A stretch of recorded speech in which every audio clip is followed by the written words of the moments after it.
अजीज़ दोस्तों नमस्कार। अजीज़ दोस्तों, मैं ये वीडियो स्पेशली इस्माइली कम्युनिटी के हवाले से कुछ बात करना चाह रहा हूँ। प्रिंस करीम आगा ख़ान दी आगा ख़ान 4 का देहांत हुआ अभी रिसेंटली पोर्टुगल में। उस पर मैंने छोटी सी एक लगाई थी अपनी वीडियो में कि प्रिंस करीम आगा ख़ान का देहांत हुआ है, और मैंने अपना बताया तजर्बा जो आगा ख़ानियों के साथ, ये इस्माइली कम्युनिटी के साथ मेरा अपना जो एक्सपीरियंस है, उसमें मैंने थोड़ा प्रिंस सुल्तान आगा ख़ान जो कि ऑल इंडिया मुस्लिम लीग के चेयरमैन भी रहे हैं, उन पे थोड़ा शायद आप कह लें क्रिटिसाइज़ किया है या कुछ है। उस पर एक इस्माइली भाई ने मुझे ईमेल किया है कि good afternoon sir, I have been a regular listener, और मैं आपके ब्रॉडकास्ट को बहुत पसंद करता था आज तक, लेकिन जब मैंने आपकी तरफ से प्रिंस करीम आगा ख़ान की इंसल्ट सुनी तो मुझे बहुत बुरा लगा। और हम इस्माइली मुस्लिम हैं, हम खोजा नहीं हैं। और मुझे आपकी बात सुन के ऐसा लगा कि आप भी वैसे ही हिपोक्रेट हैं, और मुझे आप भी एक मज़हबी जुनूनी लगे जिसको कुछ पता वता है नहीं। और ये बहरहाल इस तरह की काफ़ी मैंने उनको ईमेल पे तो जवाब दे दिया और अपोलॉजीज़ भी की हैं, क्योंकि मेरी कहीं से भी ये नहीं है कि मैं किसी के लेटर की वजह से मैं उनको जानता भी नहीं हूँ। आपको पता है कि मैं जिस बात पे क्लियर होता हूँ वो क्लियर खड़ा रहता हूँ, लेकिन जहाँ गलती हो आदमी को मान लेना चाहिए। मैंने कहीं से भी प्रिंस करीम आगा ख़ान को क्रिटिसाइज़ नहीं किया था, पहली बात तो ये, और कर भी नहीं सकता। और आगा ख़ानी कम्युनिटी यानी इस्माइली कम्युनिटी को तो मैं पर्सनली करीब से जानता हूँ, और मैं समझता हूँ कि मुसलमानों के जितने फ़िरके हैं, शिया हैं, सुन्नी हैं, फिर सुन्नियों में कितने फ़िरके हैं, वहाबी हैं, बरेलवी हैं, अहले हदीस हैं, इसी तरह शियाओं में भी फ़िरके हैं। फिर आगे चलें तो आपको और भी कई फ़िरके मिलेंगे, जिसमें अहमदी, जिसको पाकिस्तान में मुसलमान नहीं माना जाता, लेकिन बहरहाल उनका भी सारा इस्लाम के अंदर से ही चीज़ें आई हैं। उसमें अगर किसी भी फ़िरके की मैं इज़्ज़त करता हूँ तो वो इस्माइली कम्युनिटी है, क्योंकि ये एक्सट्रीमिस्ट नहीं है, ये हर चीज़ को इस्लाम में नहीं तोलते। इसका मतलब ये भी नहीं कि ये पक्के मुसलमान नहीं है, ये पक्के मुसलमान हैं, अपने बिलीफ पे बिल्कुल कायम हैं, लेकिन ये दूसरों पे इम्पोज नहीं करते। आपको शिया, सुन्नी, अहमदी ये सब तबलीग करते भी मिलेंगे, कन्वर्जन भी होता है, लेकिन इस्माइलियों में ये चीज़ भी नहीं होती कि ये तबलीग पे नहीं जाते, ये सब कुछ। और इनका कम्युनिटी सिस्टम बहुत स्ट्रॉन्ग है। मैं वाकई में मैं आपको बताऊं ना, तो मैं इस कम्युनिटी की हमेशा से दिल से इज़्ज़त करता हूं, इसलिए कि बचपन से मैंने आपको बताया कि जब हम कराची मूव हुए थे सऊदी अरब से 1977 में, तो मेरे स्कूल तो जाता नहीं था, तो मेरी प्राइवेट ट्यूशन होती थी जिसमें मुझे सारे सब्जेक्ट पढ़ाए जाते थे।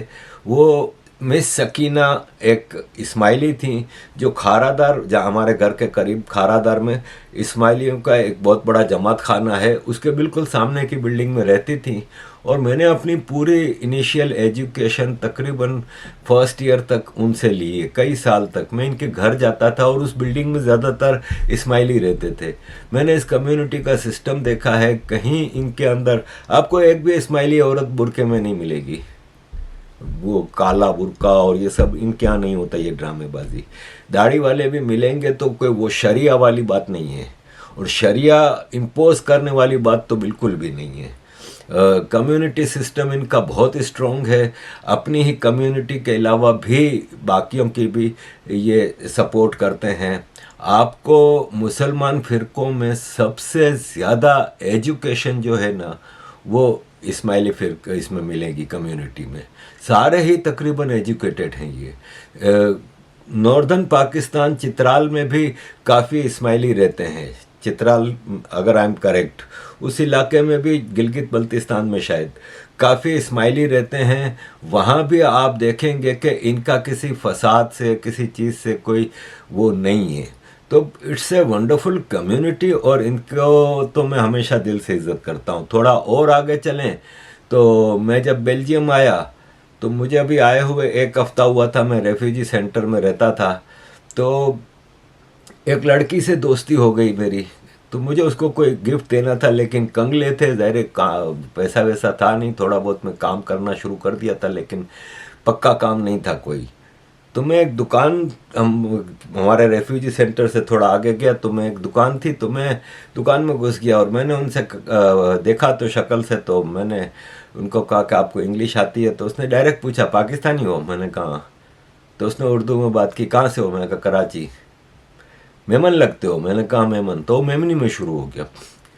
तो मैंने कहा आप मेमन हो? तो कहता नहीं मैं इस्माइली हूँ, आगा खानी। अच्छा, इन साहब ने भी ईमेल में लिखा है कि हम आगा खानी नहीं है, लेकिन मैं समझता हूँ कि ये आगा खानी ही हम बचपन से कराची में इस्माइली कम्युनिटी को कहते थे। कहता नहीं मैं आगा खानी हूँ। तो क्या चाहिए? तो मैंने कहा कि गिफ्ट चाहिए था। कहता है कितना अर्सा हुआ यहाँ आए हुए? मैंने कहा कि अभी तो 1 हफ्ता हुआ है, 10 दिन हुए। तो कहता है किसको देना है? मैंने कहा एक दोस्त बनी है उसको देना है। तो उसने मुझे डायरेक्ट गाली निकाली भो करके, और कहता है कि साला तेरे माँ बाप ने इसलिए तेरे को भेजा था कि तू यहाँ लड़कियों के चक्कर में फंसे, नौकरी करता है? मैंने कहा एक खुला काम मिला एक जगह बर्तन धोने का, रेस्टोरेंट में, कभी होता है कभी नहीं होता, 2-3 घंटे का है। कहते काम पे ध्यान दे, ये किन चक्करों में तू आके पड़ गया है? तो मैं कहा काम कैसे ढूंढूं, मुझे फ्रेंच नहीं आती। कहते मेरा भाई है सलीम, कल तुम आना, मुझे टाइम बताया, और मैं तुम्हें उससे मिलाऊंगा और वो तुम्हें ट्रेन करेगा।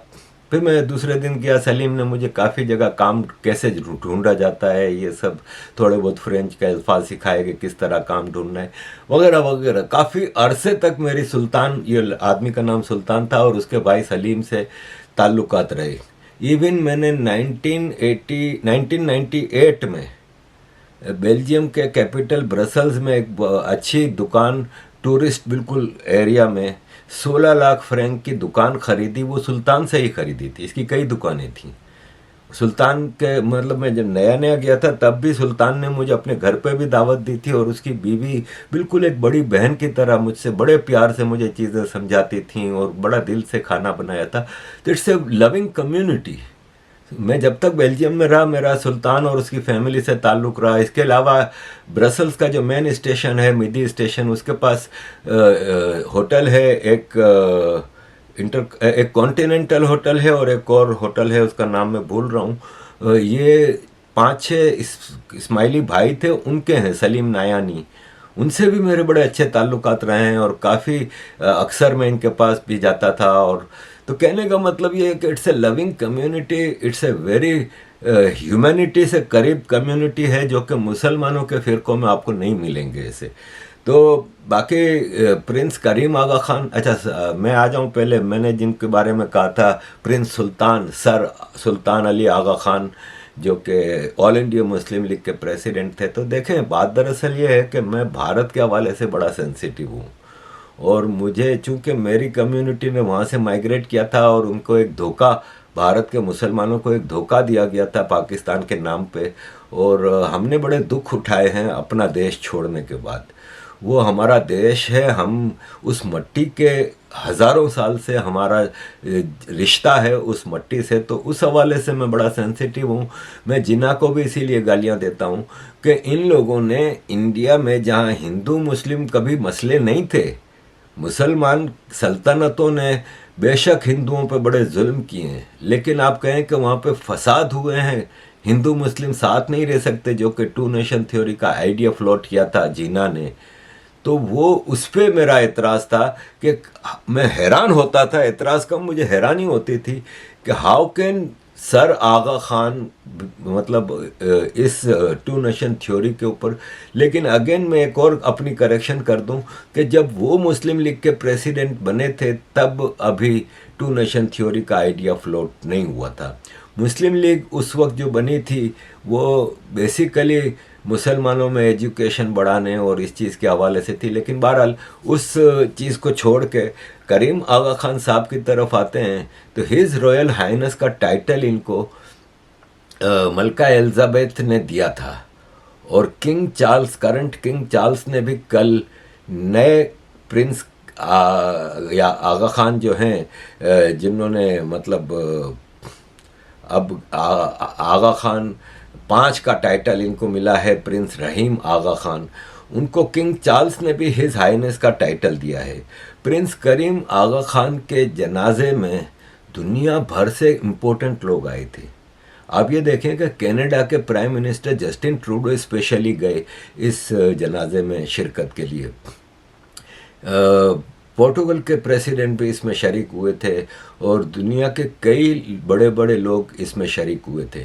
प्रिंस करीम आगा खान के पास 4 नेशनलिटीज़ थीं, फ्रेंच, स्विस, पोर्टुगीज़ और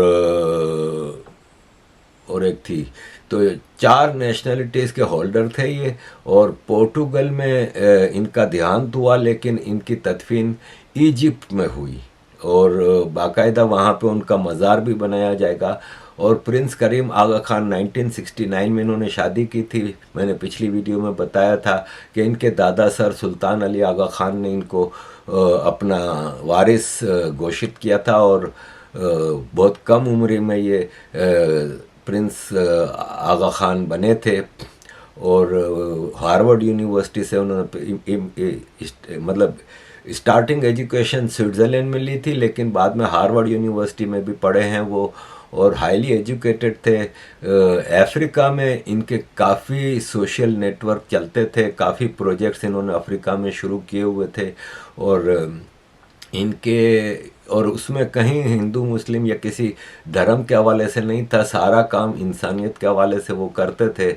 एक और चीज़ मैंने बताई थी कि कराची में आगा खान हॉस्पिटल बनाया था ज़िया उल हक के ज़माने में। प्रिंस करीम आगा खान आए थे और कराची में होटल बनाए थे और मैंने कहा था कि वो फ्री नहीं है। तो अगेन मैं इस पर इंसिस्ट करूँगा कि मेरी माँ का जब वहाँ पे ऑपरेशन के लिए हमने एडमिट कराया था तो काफ़ी महंगा इलाज था और पाकिस्तान के महंगे तरीन हॉस्पिटल में से एक था। अब ये फ्री है कि नहीं है, इस पे भी दो राय हैं। कि होता ये है कि ये जो चैरिटी हॉस्पिटल होते हैं ना, इसमें जो गरीब लोग होते हैं शायद उनका फ्री में इलाज होता है, लेकिन जो गरीब नहीं है, जो पैसे दे सकते हैं, उनको पेमेंट करनी पड़ती है। तो हो सकता है इसमें फ्री में भी इलाज होता हो, लेकिन यह है कि हमने इसका पैसा दिया था और इसके अलावा हमारे कई रिश्तेदार अक्सर बीमार होते थे या कोई मसला होता था तो आगा खान हॉस्पिटल में ही उनको एडमिट करते थे, क्योंकि Aga Khan hospital is the best hospital in Karachi. तो यह है कि मेरा बिल्कुल किसी की दिल आज़ारी का मकसद इसलिए नहीं था कि मैं इस कम्युनिटी से कभी नेगेटिव सोच ही नहीं सकता। और नए प्रिंस हैं हिज रॉयल हाइनेस प्रिंस रहीम आगा खान, वो अब ये 5वें आगा खान 5 का टाइटल उनको मिला है और वो 50वें इमाम हैं। 1300 साल से आगा खानियों का इमाम होता है इस दुनिया में, जो कि इनको रिलीजियसली गाइड करता है। और बड़ा मतलब ये है कि एक नोबल सिस्टम है इनका। और बाकी मुसलमान फ़िरक़ों को भी आगा खानियों से सबक हासिल करना चाहिए कि किस तरह वो किसी के ऊपर एक्सट्रीमिस्ट के तौर पे इम्पोज नहीं करते कोई चीज़, और बाकायदा अपने जो सिस्टम है सोशल नेटवर्क का, उसको तमाम इंसानों के लिए जारी रखते हैं। तो आगा खानी कम्युनिटी भारत में भी है और काफ़ी दुनिया में है मौजूद। पाकिस्तान में तो बहुत कम रह गए हैं। मुझे याद है जब मैं मेयर था तो गार्डन कराची का एक इलाका है जहाँ पे आगा खानी सबसे ज़्यादा रहते हैं, वो जमशेद टाउन में पड़ता था। तो गार्डन के इलाके से एक बार मेरे पास कुछ आगा खानी आए थे और उन्होंने कहा था कि हम 200 फैमिलीज़ हैं जो अमेरिका में रहते हैं और हमने सब ने अपना एक एक यहाँ पे प्लॉट लिया हुआ है। तो पूरा एक एरिया है जिसमें हमारे 200 प्लॉट हैं। तो बोले उस पर कब्ज़ा हो गया है तो आप कुछ करें। मैंने फ़ाइल वाइल मंगवाई थी तो पता ही चला कि पाकिस्तान में आपको पता है पीपल्स पार्टी वाले लैंड ग्रैबिंग में बादशाह हैं। तो उन्होंने वो पूरा 200 प्लॉट पे कब्जा किया हुआ था और जाली पेपर बना के अपना क्लेम डाला हुआ था और अदालत में केस चलता है। और इस किस्म के केस भारत में भी सुना है कई दशकों तक चलते हैं और पाकिस्तान में भी यही हाल है। तो वो केस चल रहा था। तो इस कम्युनिटी के साथ पाकिस्तान में बड़ा ज़्यादतियाँ हुई हैं और यह है कि काफ़ी आगा खानी पाकिस्तान से निकल गए, मूव हो गए यूरोप, अमेरिका, कहीं कनाडा वगैरह। और जहाँ भी गए हैं अपने साथ शराफत लेके गए हैं और एक अच्छी कम्युनिटी है।